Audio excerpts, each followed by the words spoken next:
Steve was a quiet, thoughtful boy who loved learning but found school to be a bit overwhelming. He was in the 5th grade, and while he excelled in subjects like math and science, he often felt out of place among his more outgoing classmates. One Monday morning, Steve's teacher, Mrs. Carter, announced that the class would be starting a new project. They were to work in groups to create a presentation about an invention that changed the world. Steve's heart sank. Group projects meant talking, negotiating, and sometimes arguing things he wasn't very good at. As Mrs. Carter began assigning groups, Steve found himself paired with 3 other students. Jake, the class clown, Emma, who always had her hand raised with the right answer, and Liam, who was more interested in sports than school. Steve wasn't sure how they'd work together, but he knew he had to try. During recess, the group gathered in the corner of the playground to brainstorm. Jake suggested they do the project on video games, while Emma argued for the printing press. Liam didn't seem to care,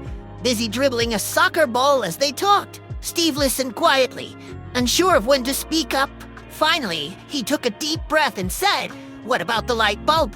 It has something we all use every day, and there has a lot to talk about." The group fell silent for a moment. Then, to Steve's surprise, Jake nodded. "Yeah, that's actually a good idea. We can talk about how it changed people's lives." Emma agreed, adding, "We could even do a demonstration with a light bulb and a battery to show how it works." Liam, still kicking his soccer ball, shrugged and said, "Sure, whatever." With a plan in place, the group started working together. Steve found himself naturally taking the lead, organizing their ideas and assigning tasks. He researched the history of the light bulb, while Emma prepared the demonstration.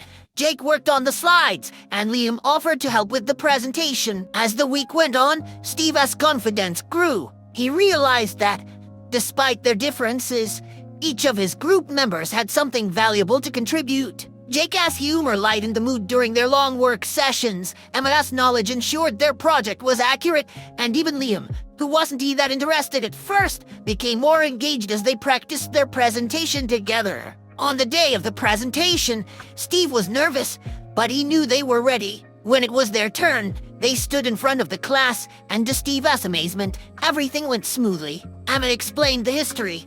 Jake made everyone laugh with a joke about old-fashioned candles, and Liam showed off their demonstration with confidence. Finally, Steve wrapped up the presentation, explaining how the light bulb had illuminated the world literally and figuratively. When they finished, the class applauded, and Mrs. Carter smiled. "Excellent job, all of you," she said. "You worked together as a team and presented your ideas clearly." As they returned to their seats, Steve felt a sense of pride. He had faced his fears, spoken up, and discovered that he had the ability to lead and contribute in ways he hadn't realized before. For the first time, school didn't seem so overwhelming. He knew there would be more challenges ahead, but he was ready to face them, confident that he had what it took to succeed.